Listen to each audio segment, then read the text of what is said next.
하나님의 말씀을 함께 나누도록 하겠습니다. 출애굽기 2장 3절에서 10절까지의 말씀입니다. 출애굽기 2장 3절부터 10절까지의 말씀입니다. 제가 읽어 올리도록 하겠습니다.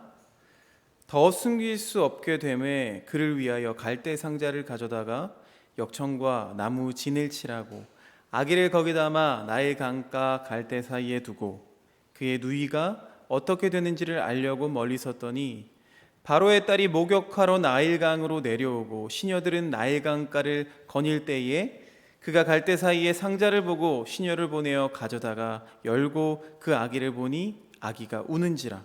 그가 그를 불쌍히 여겨 이르되 이는 히브리 사람의 아기로다. 그의 누이가 바로의 딸에게 이르되 내가 가서 당신을 위하여 히브리 여인 중에서 유모를 불러다가 이 아기에게 젖을 먹이게 하리이까. 바로의 딸이 그에게 이르되 가라 하매 그 소녀가 가서 그 아기의 어머니를 불러오니 바로의 딸이 그에게 이르되 이 아기를 데려다가 나를 위하여 젖을 먹이라. 내가 그 삭슬 주리라. 여인이 아기를 데려다가 젖을 먹이더니 그 아기가 자라매 바로의 딸에게로 데려가니 그가 그의 아들이 되니라. 그가 그의 이름을 모세라 하여 이르되 이는 내가 그를 물에서 건져내었음이라 하였더라. 아멘. 어느새 찬바람이 불기 시작하는 그런 날씨가 됐습니다. 이 시간 8시가 좀 저희가 늦은 시간이기도 하지만 그래도 예배 준비하러 이렇게 저녁 먹고 내려올 때면은 아직 날이 환했는데 요즘 같은 경우는 날이 어둑어둑해져서 금방 해가 지는 것 같아요. 오늘도 함께 하신 여러분들 가운데 하나님의 은혜가 풍성하게 있으시기를 주님의 이름으로 축원드립니다. 오늘 읽은 말씀은요, 출애굽기 2장 말씀입니다. 그리고 오늘 읽지는 않았지만 출애굽기 1장 말씀은요, 요셉이 죽고 모세가 태어나기 전까지 280년이라는 세월을 거치면서 이스라엘 백성이 이 애굽이라는 이방에서 어떻게 객이 되었는지를 잘 보여주고 있습니다. 애굽으로 내려간 요셉이 죽고 또 모세가 태어나기 전까지의 280년이라는 세월이 지났어요. 그런데 이스라엘 백성은 아직 국가의 기반이 되는 국가의 3요소가 있죠. 국민, 영토, 주권. 국가의 3요소가 있는데 국가의 기반이 될 수 있는 영토도 없이 그냥 다른 나라에 새 들어 사는 그런 형편이었다는 거예요. 새 들어 사는 정도가 아니라 아브라함에게 미리 예언하신 것처럼 이방에서 객이 되어 있었습니다. 노예가 되어 있었습니다. 그런 이스라엘 민족이 번성하는 것이 이스라엘 민족이 그 짧은 기간 동안 280년 동안 굉장히 많이 번성을 하는데 이렇게 번성하는 것이 애굽의 왕이었던 바로에게는 이것이 위협이 되었다고 성경은 기록하고 있습니다.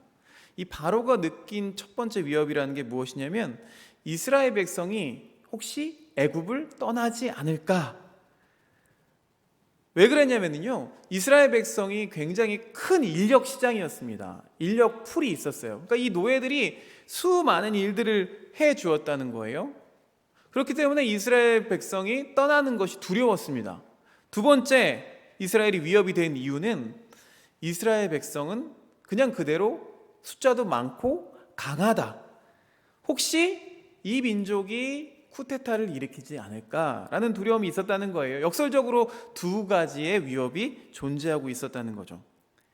그래서 이런 이유 때문에 이 이스라엘 자손에 대한 애굽의 학대가 시작이 되었습니다. 그런데 우리가 창세기 맨 마지막 장을 보고 또 출애굽기 1장을 보면은요, 참 이상한 부분이 있죠. 아무리 280년이 지났지만 어찌 보면 이 이스라엘 민족이 이 애굽 사람들에게는 은인이잖아요. 애굽이 그냥 기근으로 다 굶어 죽을 수도 있었는데 이 요셉이라는 사람이 그 왕의 꿈을 해몽해서 당시 당대의 그 주변 국가들 중에서 최강국이 된 애굽이었는데 참 배은망덕하지 않습니까? 도대체 280년 동안 과연 무슨 일이 있었던 걸까요? 1장 8절 말씀을 보면요, 요셉을 알지 못하는 새 왕이 등장했다고 성경은 기록하고 있습니다. 요셉을 알지 못한대요. 고대 근동의 역사를 좀 살펴보니까 이 출애굽한 것을 기원전 1446년으로 봤을 경우 요셉을 알지 못하는 새 왕은 아마 아흐모세 1세였을 거라고 보고 있습니다. 근데 애굽의 왕들은 다 똑같이 부릅니다. 파라오, 바로라고 부릅니다. 우리나라 조선하면은요 이씨 왕조 아니겠습니까? 애굽의 역사에도 이런 수많은 왕조가 등장했다가 사라진 것을 알 수가 있습니다. 이 애굽 본토의 남북 왕조 이후에 12왕조가 등장해서 그 땅을 치리하면서 살아갑니다. 그런데 그때의 강력한 무기를 가진 힉소스 왕조가 등장을 합니다. 이 힉소스 왕조는요 기마 민족이었어요. 그러니까 말을 타고 싸우니까 말을 타지 않고 싸우는 그 보병들과는 상대가 되지 않는 거예요. 그래서 이 힉소스 왕조가 이 애굽 땅을 차지하고 17왕조까지 계속해서 이어집니다. 힉소스 왕조는요 셈 족속이었어요. 셈 족속. 그러니까 아시안 계열이었다는 거죠. 아시안 계열의 이민족이었기 때문에, 그랬기 때문에 바로 히브리인이었던 이 요셉을 애굽의 국무총리로 세울 수가 있었던 거죠. 요셉이 국무총리로 있으면서 꿈 해몽만 해준 게 아니에요. 요셉이 당시에 토지 매입 정책을 실시했습니다. 이 때문에 이 힉소스 왕조의 영토가 더 넓어지게 됐고요, 더 부강하게 됐습니다. 가지고 있는 그 음식들을 가지고 토지를 하나씩 사들였다는 거예요. 그러니까 이 힉소스 왕조는요 자기들이 이렇게 잘 살게 해준, 부강하게 해준 이 요셉의 가족들에 대해서 잘 대해줄 수밖에 없었습니다. 그런데 이 힉소스 왕조가 영원하지가 않죠. 결국 애굽 본토인들한테 무너집니다. 이 애굽 본토인들이 다시 세운 이 왕조가 18왕조까지 계속 이어지게 되는데, 이 18왕조는요 이민족들을 배척합니다. 그도 그렇죠. 자기 땅을 다스렸던 이민족들이 있었기 때문에 이민족을 배척합니다. 이 18왕조를 처음 세운 아흐모세는 대왕이라고 부르는데, 이 힉소스 왕조 마지막 시대의 한 지방의 장관이었는데, 실력을 키워서 다른 지방 장관들과 힘을 모아서 이 힉소스 왕조를 무너뜨립니다. 그리고 새 왕조를 수립하고 그를 이어서 아멘호텝 1세, 투트모세 1세가 다스리게 됩니다. 그런데 투트모세 1세가 아들을 낳지 못하는 거예요. 우리나라에도 그런 경우가 좀 있죠. 그러면 어떻게 하죠? 공주만 낳은 거예요. 이 공주의 이름이 하셉수트라는 공주였습니다.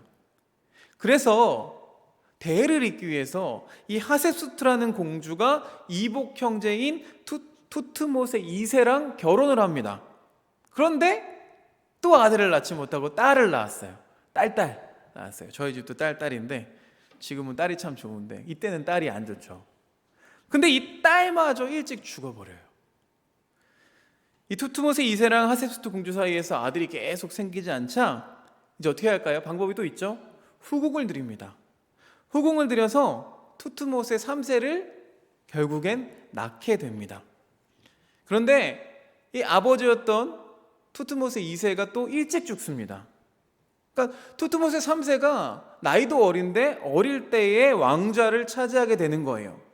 그러면 여러분, 우리 그 대하 드라마 이런 거 보셨을 때, 역사 영화나 드라마 보셨을 때, 그러면 이 왕가에서 가장 실권을 쥔 사람이 누구였을까요? 바로 하셉수트 공주였어요. 이 하셉수트 공주가 뒤에서 섭정을 합니다. 이 하셉수트 공주가요, 이 출애굽기를 이야기하기 전에 꼭 다루어야 될 중요한 인물입니다. 어찌 보면은요, 이 안에 한이 가득한 여자죠, 그렇죠? 아들에 대한 목마름, 이 가슴 속에 응어리가 가득 차 있습니다. 억울함이 가득 차 있어요.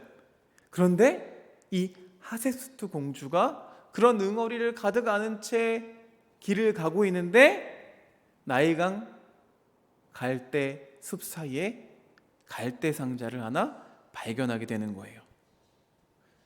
그 속을 보니까 누가 들어있어요? 산의 아이가 들어있었죠. 히브리인의 아이가 들어있습니다. 자, 오늘 등장하는 이 출애굽기의 중요한 인물인 모세는 바로 이런 정치 역사적인 배경을 가지고 태어났다는 것입니다. 자, 요셉이 이방 민족임에도 불구하고 총리가 될 수 있었던 이유도, 또 모세가 이 바로의 궁전에 들어가서 살 수 있었던 그 모든 이유도 모두 하나님께서 준비해 두신 결과였습니다. 자, 이스라엘 백성을 향한 학대가 계속되고 있다고 제가 말씀을 드렸죠. 애굽의 위협이 될 수도 있을 이 이스라엘 자손이 더 이상 번성하는 것을 원치 않습니다. 딱 이 정도가 좋은 것 같아요. 그래서 투트모세 3세 그리고 뒤에 있던 하셉스트 공주가 섭정으로 산하 제한 명령을 내립니다. 아들을 낳으면 죽여야 되는 거예요. 그러나 자기 아들을 죽인다는 것이 여러분 쉽습니까? 딸도 아니고, 당시에 딸도 아니고 아들을 죽여야 한다는 것이 쉽지가 않습니다. 결국 산파들을 동원해서 산파들이 아이가 죽었다라고 거짓말을 하게 돼서 아이들을 죽여버리게 되죠. 그런데 이 요게벳, 모세의 어머니 요게벳은 그 아들을 지키기 위해서 그 모든 것을 다 바쳤습니다.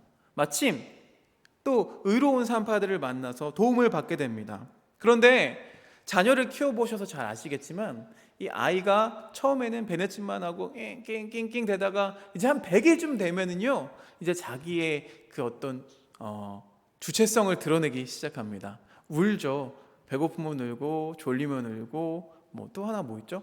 응가하면 울고, 이렇게 울죠. 막 울죠. 불편하면 울게 돼요. 그러니까 이 아이를 더 이상은 숨길 수가 없게 됩니다. 그래서 이 갈대 상자를 만들어서 그 겉에 역청과 나무진을 바르고 그 속에 아기를 담아서 나일강 갈대 사이에 두고 또 누이가 그것을 보초를 섭니다.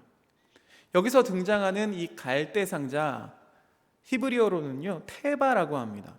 근데 이 테바라는 단어가 이 출애굽기에서 등장만 하는 것이 아니라 이미 창세기 6장에 등장했다는 거예요. 바로 노아의 방주. 이 노아의 방주에도 이 테바라는 단어를 사용합니다. 이 노아의 방주에도 동일하게 진흙과 역청을 바릅니다. 물이 새지 않게 하기 위해서. 노아의 방주처럼 이 갈대 상자도 물에 빠져 죽게 될 생명을 구하는 방편이 되었다는 거예요. 그래서 이 갈대 상자와 노아의 방주에는 공통점이 있습니다. 여러분, 노아의 방주는 그야말로 방주죠. 배가 아닙니다. 뭐 범선이 아닙니다. 모터보트가 아닙니다. 그렇죠? 배로서는 갖춰야 될 두 가지 요소가 있는데요. 바로 조타 장치랑 추진 장치입니다. 그런데 이 노아의 방주에는 이 두 가지가 존재하지를 않았어요. 그렇기 때문에 방주에 탄 사람들, 노아의 식구들조차도 이 방주를 조종할 수 있는 방법이 없었다는 거예요. 설령 조종이 가능하다고 해도 사실은 어디로 가든 별 의미가 없기도 합니다. 그리고 하나님께서는 이 방주의 설계도에 이 조종장치를 넣지 않으셨다는 거예요. 왜냐하면 설계도대로 노아가 축조했다라고 기록하고 있거든요. 사랑하는 여러분, 하나님은 필요, 니드를 채우시는 분이시지 원하는 것, 원트를 우리에게 채워주시는 분이 아니십니다.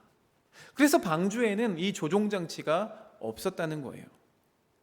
방주가 풍랑을 맞아서 막 움직입니다. 그런데 방주에 타는 사람들은 어떻게 할 수가 없어요. 속수무책입니다. 그래서 방주는 풍랑을 맞으면서 바람을 따라 물결을 따라 흘러가기 시작합니다. 방주에 탄 이 노아의 가족들은 이런 상황들, 조정할 수 없는 상황에 답답했을지도 모르겠습니다. 그러나 이 방주는 계속되는 풍랑을 맞으면서 그저 유유히 흘러갈 뿐이었습니다. 도대체 어디로 가는지 알 수도 없고 또 알 길도 없었습니다. 그저 안에서 할 수 있었던 일은 흘러가는 상황을 바라보고 있을 수밖에 없었다는 거예요. 그런데 노아의 홍수 이야기를 읽은 우리들은요, 하나님께서 이 풍랑을 통해서 방주를 움직이셨다는 사실을 이미 알고 있죠. 사실 방주에 탄 사람들이 목적지를 미리 알고자 안다라는 것만큼 참 의미 없는 수고가 없습니다. 뭐 그렇게 한다고 해서, 그렇게 수고한다고 해서 하나님께서 미리 목적지를 가르쳐 주시지도 않으실 것이고, 또 가르쳐 준다고 해도 그곳이 어디인지 잘 모르기 때문입니다.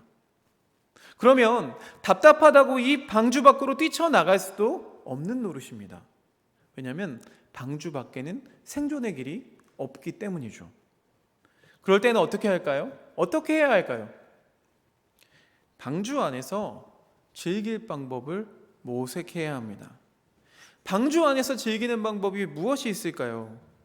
보드게임을 해야 되나요? 인터넷으로 넷플릭스를 봐야 되나요? 당시엔 그런 것도 없었겠죠. 그것은 아주 간단합니다. 사람 사는 것이 다 그렇고 또 신앙생활이 다 그렇듯 우리가 해야 하는 일을 하면 됩니다. 하나님을 사랑하고 서로를 사랑하면 된다는 거예요. 그렇게 하나님을 사랑하고 서로 다정다감할 때 이 방주 생활이 즐기는 정도가 아니라 재미있는 방주 생활, 슬기로운 방주 생활이 될 수도 있다는 거죠.